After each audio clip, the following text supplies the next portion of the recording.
매일같이 스마트폰으로 사진 찍어서 공유하고 퇴근길에는 스트리밍으로 영상 보고 또 음악 들으면서 하루를 마무리하시죠. 이 모든 디지털 경험의 배경에 거의 모든 걸 가능하게 하는 하나의 조용한 핵심 기술이 숨어 있다는 사실 혹시 알고 계셨나요? 바로 1972년에 제안된 이산 코사인 변환, 즉 DCT입니다. 이번 시간에는 제공해 주신 자료들을 바탕으로 이 DCT가 정확히 무엇인지 또 어떻게 우리 디지털 세상에 보이지 않는 근간이 될 수 있었는지 한번 깊이 파고들어 보려고 합니다.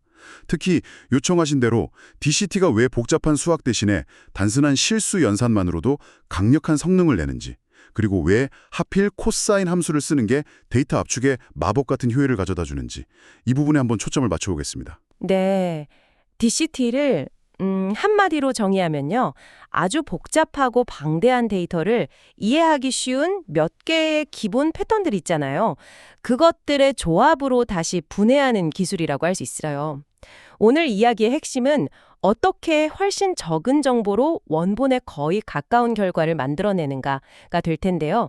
그 아주 영리한 원리를 이해하고 나면 우리 다 매일 당연하게 누리는 기술들이 완전히 새롭게 보일 겁니다. 좋습니다. 그럼 바로 본론으로 한번 들어가 보죠. 자료를 보면 DCT는 그 유명한 푸리에의 병환과 비슷한데 결정적으로 실수만을 사용한다고 명시되어 있더라고요. 이게 언뜻 보기엔 좀 사소한 기술적 차이 같은데 사실은 DCT 성공의 첫 번째 열쇠라고요. 왜 그렇게 중요한 차이점인 거죠? 바로 그 지점이 DCT의 가장 현실적이고 강력한 무기 중 하나죠. 컴퓨터 입장에서 한번 생각해 볼까요? 복소수라는 건 실수랑 허수 이렇게 두 개의 숫자로 이루어진 짝이잖아요. 네, 그렇죠. 이걸 계산하려면 당연히 두 배의 메모리가 필요하고 연산 과정도 훨씬 복잡해져요. 반면에 실수는 그냥 숫자 하나죠.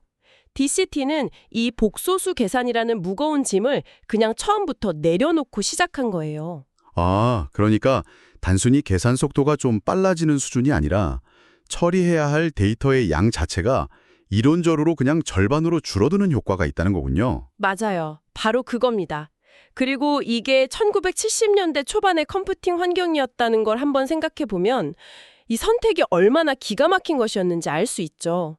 당시 컴퓨터는 복소수 계산이라는 무거운 짐을 감당할 힘이 아예 없었어요. 아, 하긴 그랬겠네요. 그래서 DCT는 수학적 완벽함 대신에 현실적인 가능성을 택한 아주 영리한 타협이었던 셈입니다.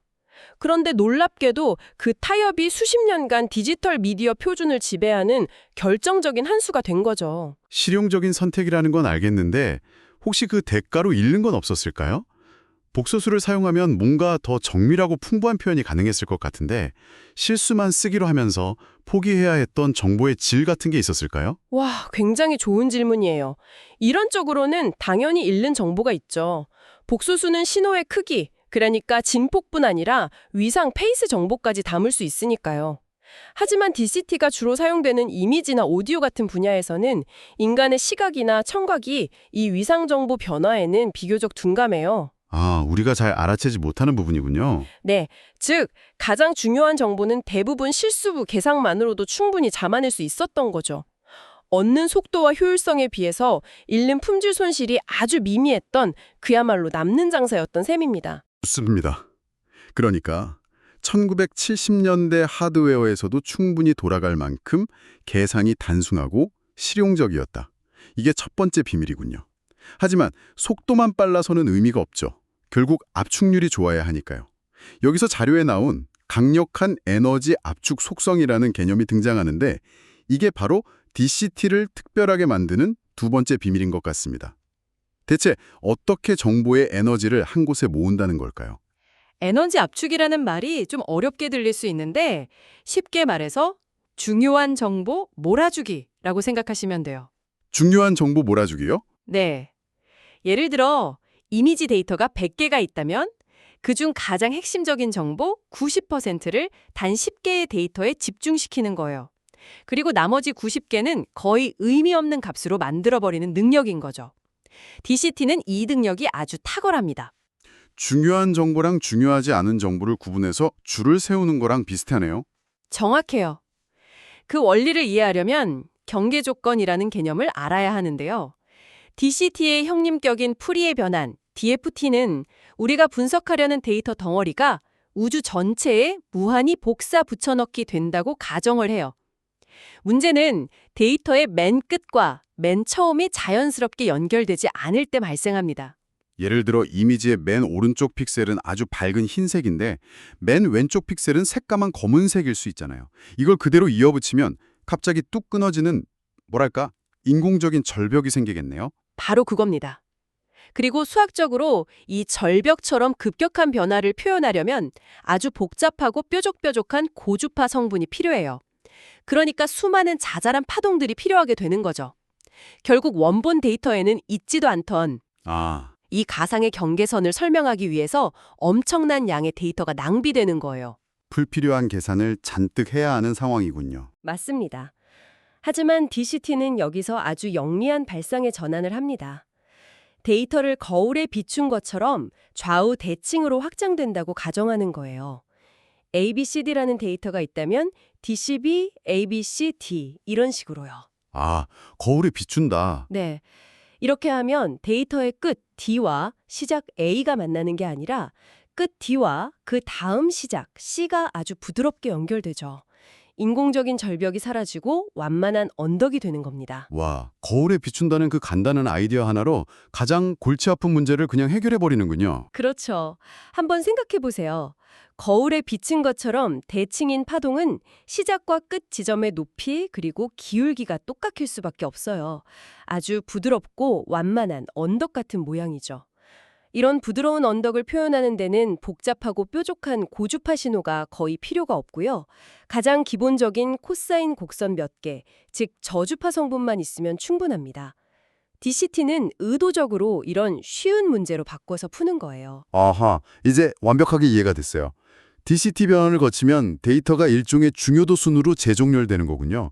맨 앞에는 이미지의 전체적인 윤곽이나 색감을 결정하는 가장 중요한 저주파 정보 몇 개가 오고 뒤쪽으로 갈수록 우리 눈에는 잘 보이지도 않는 미세한 질감이나 노이즈 같은 고주파 정보들이 오는 거고요.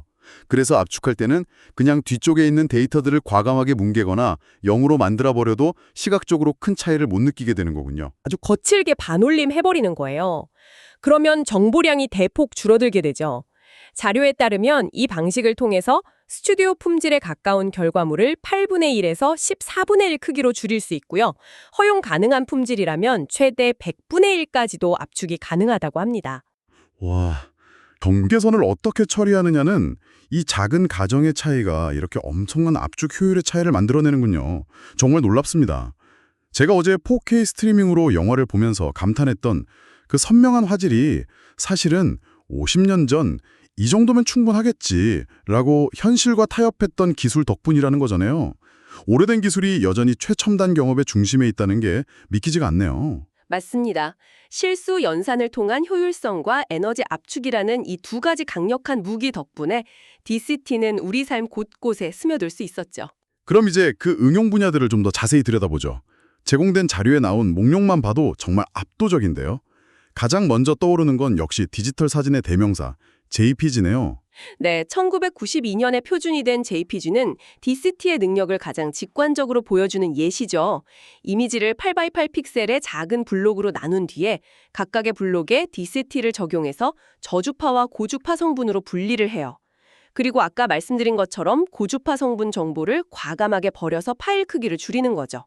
흥미로운 점은 HEIF나 웹P 같은 요즘 스마트폰에서 많이 쓰는 최신 이미지 포맷들도 여전히 이 DCT의 핵심 아이디어를 기반으로 더 발전된 기술을 사용하고 있다는 겁니다. 흔히 한 장의 사진, 즉 프레임을 압축하는 걸 넘어서요. 프레임과 프레임 사이에 차이점을 압축하는 데 쓰이거든요. 이걸 프레임 간 압축이라고 하는데요. 대부분의 영상은 바로 전 장면과 지금 장면이 거의 비슷하니까 그 차이점만 저장하면 훨씬 효율적이겠군요. 바로 그거죠. 예를 들어 뉴스 앵커가 말하는 장면을 생각해 보세요. 배경은 거의 그대로고 앵커의 입모양만 조금씩 바뀌잖아요. 네네, 그렇죠. 그럼 코덱은 첫 프레임만 제대로 저장하고 다음 프레임부터는 입모양 주변 픽셀들만 이렇게 바뀌었어 라는 차이값 정보만 보내주는 거예요. 그리고 그 차이값 정보조차도 그냥 보내는 게 아니라 DCT를 적용해서 또 한 번 압축해서 보내는 거죠. 이게 비디오 압축의 진짜 마법입니다. 정말 놀랍네요. 그러니까 제가 유튜브나 넷플릭스에서 4K 영상을 볼 때 제 기기가 초당 30장의 초고화질 이미지를 통째로 받고 있는 게 아니었던 거군요. 그렇죠. 하나의 기준 이미지와 함께 DCT로 압축된 이렇게 바꿔라 라는 아주 작은 업데이트 정보들을 계속 받고 있었던 거네요. 그래야만 인터넷으로 스트리밍이 가능한 거였고요. 맞습니다. 오디오도 빼놓을 수 없죠. MP3나 AACC 같은 오디오 압축 포맷에서는 DCT를 약간 변형한 MDCC, 즉 추정 이산 코사인 변환이라는 기술이 핵심적인 역할을 해요. 이건 연속되는 오디오 데이터 블록 간의 경계가 겹치도록 처리해서 블록이 넘어갈 때 틱하는 잡음이 생기는 걸 방지하고 음질 손실을 최소화하는 데 특화된 기술입니다. 단순히 미디어를 넘어서 의료 영상, 예를 들어 심전도 신호 분석이나 의료 이미지 압축에도 사용되고 지문이나 얼굴 인식 같은 생체 인식 기술, 화상 회의 시스템까지 정말 디지털 신호 처리가 필요한 거의 모든 곳에 DCT의 그림자가 드리워져 있네요. 1972년에 나시르 아메드라는 분이 처음 제안한 아이디어가 반세기가 지난 지금까지도 이렇게나 세상을 지배하고 있다는 게 정말 경이롭습니다. 네, 특히 자료에 언급된 1974년 아메드와 그의 동료들이 발표한 논문, 그리고 1977년 웬슝 첸 등이 발표한 고속 DCT 알고리즘에 대한 논문이 JPG 표준의 기초가 되었다고 하죠. 하나의 잘 만들어진 수학적 도구가 어떻게 산업 표준이 되고 또 거대한 생태계를 만들어가는지 보여주는 완벽한 사례라고 할 수 있습니다. 자, 오늘 나눈 모든 이야기를 종합해보면 어떤 결론에 이를 수 있을까요? DCT는 하나의 뛰어난 수학적 아이디어가 어떻게 세상을 바꿀 수 있는지를 보여주는 가장 완벽한 사례 중 하나인 것 같습니다.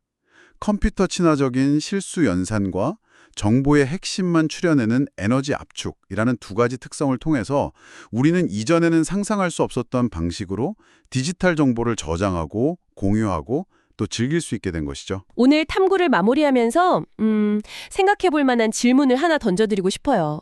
자료에서는 높은 압축률이 블록 현상 같은 왜곡을 만들 수 있다고 언급해요. 다들 경험 있으실 거예요. 중요한 축구 경기에서 결정적인 슛 장면인데 갑자기 화면이 모자이크처럼 네모 블록으로 깨져버리는 그 순간이요. 그게 바로 압축된 데이터를 실시간으로 풀어주던 DCT가 나 더는 못해 하고 비명을 지르는 순간입니다. 아, 정말 공감되네요. 애간장이 녹는 순간이죠. 그런데 일부 예술가들은 이런 기술적 결함이나 오류를 글리치 아트라는 예술의 한 형태로 활용하기도 한다고 합니다. 의도적으로 이미지를 깨트려서 새로운 미학을 만들어내는 거죠. 그렇다면 여기서 질문을 던져볼 수 있습니다. 앞으로 압축 기술이 더욱 발전해서 이런 왜곡이 전혀 없는 원본과 구별할 수 없는 완벽한 디지털 세상을 만들게 된다면 우리는 무엇을 잃게 될까요? 어쩌면 그 불완전함과 기술적 한계가 만들어낸 독특한 흔적이야말로 우리 디지털 시대의 고유한 미학이자 개성은 아니었을까요? 한 번쯤 곱씹어 볼 만한 질문인 것 같습니다.